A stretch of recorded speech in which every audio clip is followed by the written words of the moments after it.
नमस्कार दोस्तों, स्वागत है आपका फिर से नई वीडियो में। तो दोस्तों, जैसा कि आपको पता होगा कि 1 फरवरी को निर्मला सीतारमण जी ने 2023-24 का बजट का अनाउंसमेंट कर दिया है।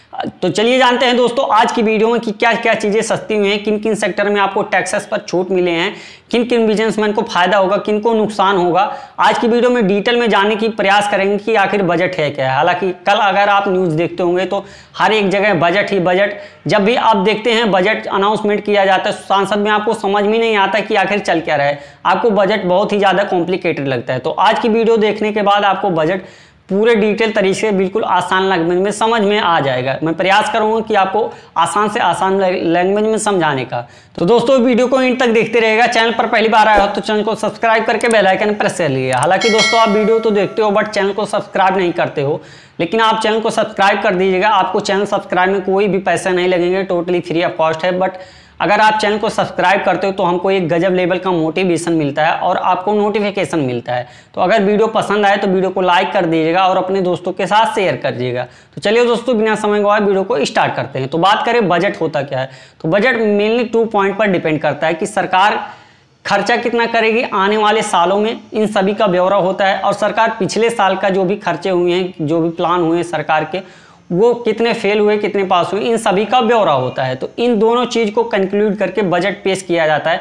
और ये बजट यूनियन बजट होता है, ये हम लोग को ही बताने के लिए बजट प्रस्तुत किया जाता है। हालांकि इसमें फिर बाद में चेंजेस भी किए जा सकते हैं, जैसा किसी तरीके से कोई भी मतलब पैसे की कमी आ गई तो इसको बाद में बढ़ाया घटाया भी जा सकता है। लेकिन जो बजट ये 1 फरवरी को प्रस्तुत किया जाता है, ये हम लोग को बताने के लिए किया जाता है, क्योंकि आप जो टैक्सेस भरते हो वो सरकार आपको बताना चाहती कि सरकार आपके पैसे को खर्च कहाँ कर रही, इसलिए आपका जानने का हक भी बनता है। इसलिए आपको बजट ही देखना चाहिए, बजट को समझना चाहिए कि आखिर बजट में क्या कहा गया, आपके पैसे को कहाँ खर्च किया जा रहा है। अगर आपको नहीं पता है, जैसे आप किसी को पैसा देते हो मतलब खर्च करने के लिए 10,000 रुपये किसी से देते हो, तो उसको हिसाब लेते हो कि आपने 10,000 कहाँ कहाँ खर्च किए। तो इस तरीके से जब भी आप टैक्स देते हो तो आपका हक बनता है कि सरकार से हिसाब लो कि सरकार आपके पैसे को खर्च कहाँ कर रही है। अगर आपको बजट समझना है तो सिंपल आप अपने तौर पर समझ सकते हो। हालांकि मैं अगर बजट आपको समझाना चाहूँ तो आपको आंकड़े दिखाकर मतलब 5 मिनट के अंदर ही समझा सकता हूँ कि बजट होता क्या है। लेकिन आपको आंकड़े ही नहीं समझने हैं, आपको पूरा डिटेल में समझना है आसान लैंग्वेज कि आखिर बजट होता क्या है, किस तरीके से। तो बजट किसी तरीके से, अगर आप एक मतलब घर गृहस्थी चलाते होगे, कहीं पर जॉब करते होगे, एक फैमिली चलाते हो, तो आपको पता होगा कि जिस तरीके से आप जॉब करते हो, आपको पैसे आते हैं, उसके बाद उसको स्पेंड करना होता है, तो अगले महीने का आप प्लान बना के रखते हो। इसी तरीके से सरकार के पास बजट होता है। हालांकि आपका जो मतलब लेवल है वो नंबर्स छोटे हैं और सरकार के नंबर्स जो हैं, पैसे का नंबर्स, वो बड़े नंबर होते हैं। तो इसलिए आप पहले छोटे नंबर पर समझ लीजिए कि बजट होता क्या है, उसके बाद आपको बड़े बड़े नंबर समझने में आसानी होगी।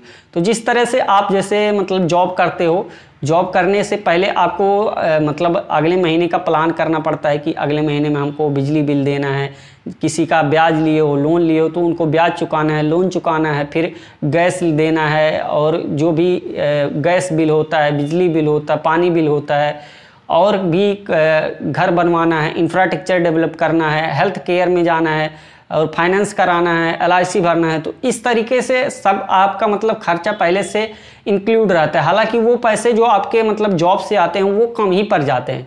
तो इस तरह की सरकारें भी होती है जो भी बजट प्रस्तुत करती है, वो हमेशा कम ही दिखाती कि हमेशा लॉस में ही है, क्योंकि हमेशा जो सरकार 1 रुपये कमाती है तो 1 रुपये से ज़्यादा ही खर्चा करती है।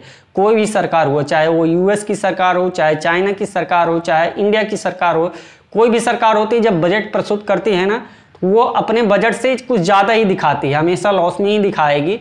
कि मतलब अगर सरकार 100 रुपया कमाएगी तो 150 खर्चा ही करेगी, क्योंकि उसको हमेशा ही ज़्यादा पैसे लगते हैं खर्चा करने में।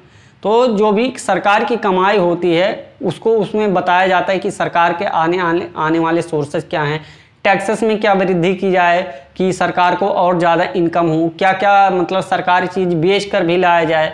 क्योंकि जो आप सुनते हो कि रेलवे प्राइवेट हो गया, भेल प्राइवेट हो गया, ITC प्राइवेट हो, सरकार की कंपनियां एयर इंडिया प्राइवेट हो गई। तो ये जब चीज़ों को बेचकर जो पैसा आता है वो भी सरकारें इंफ्रास्ट्रक्चर में, हेल्थ केयर में, डिफेंस में, इन सब चीज़ों में खर्च करती है। तो आप अपने लेवल पर समझोगे ना तो बजट को समझना बहुत ही ज़्यादा ईजी है। तो इस तरीके से आप समझ सकते हो कि पूरा मतलब जो भी सरकार के खर्चे हैं डिफेंस से लेकर हेल्थ केयर से लेकर इंफ्रास्ट्रक्चर डेवलपमेंट, कृषि विभाग, सब कुछ लेकर उन सब का ब्यौरा लिखा जाता है और ये ब्यौरे को तैयार करने में 6 मंथ का समय लगता है।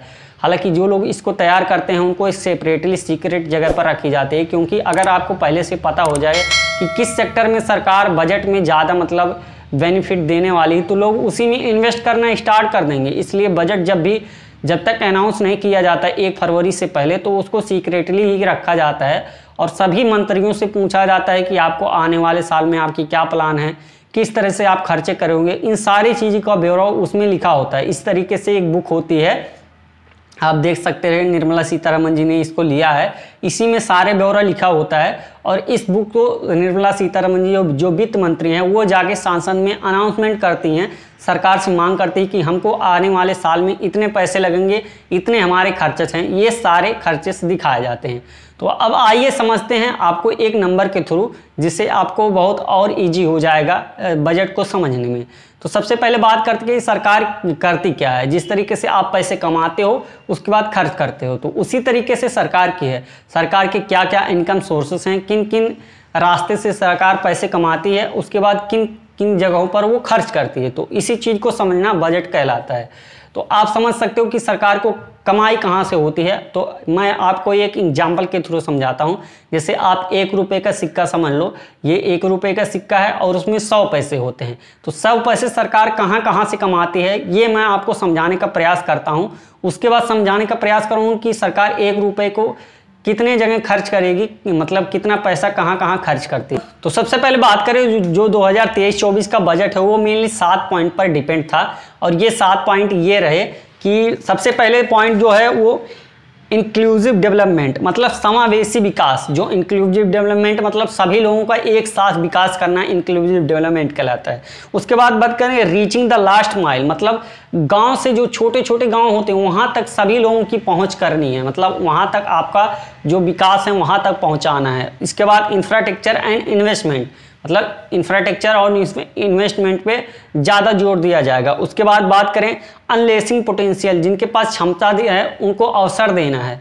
उसके बाद बात करें कि ग्रीन ग्रोथ का मतलब ई व्हीकल और EV vehicle, electronic vehicle, green energy, solar panel, इन सबको बारे में ज़्यादा इन्वेस्टमेंट करना। उसके बाद आता है यूथ पावर आपको समझ में आता होगा कि यूथ पावर कितना ज़्यादा पोटेंशियल होता है। अगर इनको मौका दिया जाए तो वो काफ़ी ज़्यादा कुछ देश को आगे बढ़ाने में मदद कर सकते हैं। इसके अलावा फाइनेंशियल सेक्टर, ये 7 मेजर पॉइंट थे ये 2023-24 के बजट में। इसके अलावा आप जानते हैं कि क्या क्या चीज़ें सस्ती हुई हैं, क्या क्या चीज़ें महंगी हुई हैं। तो बात करें कि चांदी के बर्तन, सोना चांदी, प्लेटिनम, सिगरेट, विदेशी इलेक्ट्रॉनिक सामान, ये सारी चीज़ें महंगी हुई हैं।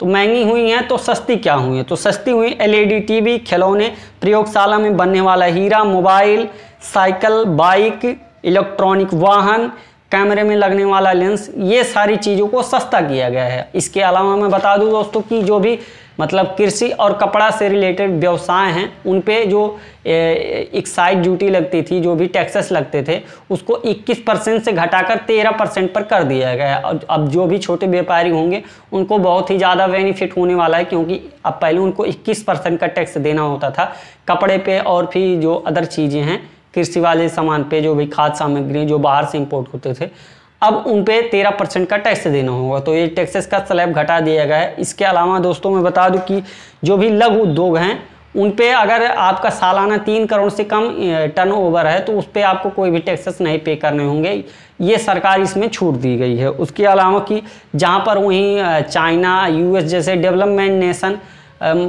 मंदी की मार से जूझ रहे हैं, वहीं पर इंडिया विश्व की 5वीं सबसे बड़ी अर्थव्यवस्था बन गया है। इसके साथ ही इंडिया की जो GDP ग्रोथ है वो लगभग 7% आने वाले सालों में दर्ज की जाएगी। ये अनुमान लगाया जा रहा है, जहां मतलब चाइना और US जैसे डेवलपमेंट नेशन उनकी ग्रोथ में बहुत ही ज़्यादा गिरावट आई है, वहीं पर इंडिया ग्रोथ में उनसे कहीं ज़्यादा आगे है। 7% की आने वाले समय में ग्रोथ दर्ज की जाएगी, ये अनुमान लगाया जा रहा है। इसके साथ ही दोस्तों मैं बता दूं कि सरकार की जो भी मतलब कमाने के सोर्सेस होते हैं तो इसमें बात करें कि 1 रुपए में 100 पैसे होते हैं। तो ये 100 पैसे कहाँ कहाँ से सरकार कमाती है, इसको आप देखते हैं।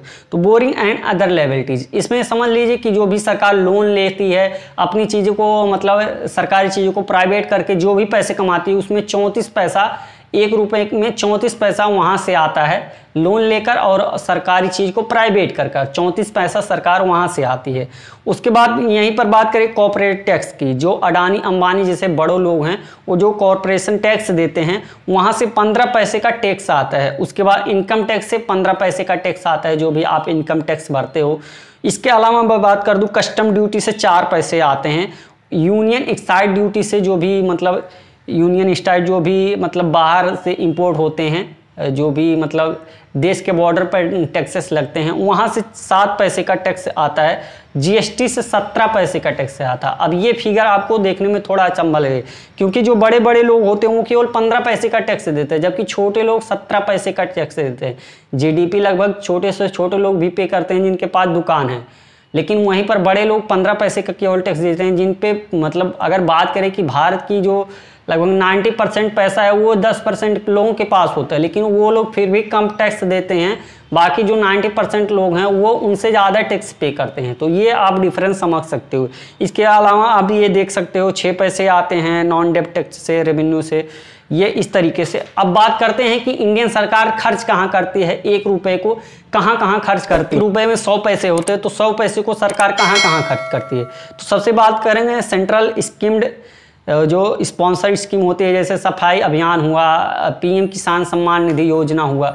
तो जो भी सरकार योजनाएं चलाती हैं उनमें जो खर्चे होते हैं उनमें 9 पैसे का खर्च किया जाता है। 100 पैसे में से 9 पैसा खर्च किया जाता है। इसके अलावा सेंट्रल सेक्टर स्कीम में 17 पैसे खर्च किया जाता है। जो भी सेंट्रल गवर्नमेंट के द्वारा स्कीम चलाई जाती है उसमें 17 पैसे खर्च किया जाते हैं। उसके बाद इंटरेस्ट पेमेंट में सोचिए 20 पैसे केवल ब्याज पे करने में सरकार का जाता है। मतलब जो भी लोन लेती है वो लोन लेके भी ब्याज पे किया जाता है। मतलब 34 पैसे लोन लेती है, उसमें से 20 पैसे ब्याज को पे करने में जाता है, बाकी लोन वैसा का वैसा पड़ा है, केवल ब्याज को पेमेंट करने में 20 पैसे जाते हैं। इसके अलावा सब्सिडी 7 पैसे दिया जाता है। फाइनेंस कमीशन और अदर ट्रांसफ़र में 9 पैसे दिया जाता है। इसके अलावा स्टेट एंड टैक्सेस में इस तरीके से। उसके बाद पेंशन 4 पैसे का दिया जाता है, अदर 8 पैसे का। तो इस तरीके से सरकार खर्चे करती है। इसके अलावा आप समझ सकते हो कि आने वाले सालों में कहाँ पर कितना खर्च किया जाएगा। तो सारे जो मतलब खर्चे किए गए हैं ये सरकार के सभी खर्चे से, मतलब सरकार अगर 1 रुपया कमा रही है, आपने कहावत सुनी है आमदनी अठन्नी खर्चा रुपया, तो उसी तरीके से सरकार की भी हालत है। मतलब सरकार 1 रुपये कमाती है, 2 रुपये खर्चे करती है, 1.5 रुपये खर्चे करते हैं, इस तरीके से सरकार है। अब यहीं पर बात करें कि आने वाले सरकार में जो आने वाला साल है 2023-24, उसमें सरकार खर्चे कहाँ कहाँ करेगी, कितने पैसे खर्च करेगी। तो सबसे पहले सबसे ज़्यादा पैसा जो जाता है वो इंटरेस्ट पे करने में जाता है। मतलब 10,80,971 करोड़ रुपए केवल इंटरेस्ट पे करने में जा रहा है भाई। आप ये समझ सकते हो, लोन वहीं का वहीं पड़ा है, खाली इंटरेस्ट पे करने में 10,80,971 करोड़ रुपए केवल इंटरेस्ट पे करने में जा रहा है। वहीं पर डिफेंस ट्रांसपोर्ट की बात करें तो 5,17,000 करोड़ जा रहा है, डिफेंस पे 4,32,000 करोड़, मेजर सब्सिडीज पे 3,74 करोड़, वहीं पर ट्रांसफ़र स्टेट की बात करें तो 3,24,000 करोड़, रूरल डेवलपमेंट पे बात करें 2,038 करोड़, पेंशन पे बात करें कि 2,034 करोड़। ये सारे आप देख सकते हो इस तरीके से नंबर हैं। मतलब 2,34 करोड़, अदर टैक्सेस पे 1,94 करोड़, होम अफेयर्स एजुकेशन पे 1,12,899 करोड़, एनर्जी पे 94,915 करोड़। इस तरीके से आप देख सकते हो कितने ज़्यादा खर्चे सरकार आने वाले सेक्टर में करने वाली है। ये सारे फिगर आपको देखने आई होप समझ में आ गया होगा। तो ये सारे जानना आपके लिए इतना ज़्यादा इम्पोर्टेंट इसलिए है क्योंकि आपको जानना चाहिए कि सरकार खर्चे कहाँ करती है आपके पैसे को भाई। तो इस तरीके से सरकार यहाँ आपके पैसे को खर्चे करती है। आप ये सारे फिगर देखकर समझ होंगे।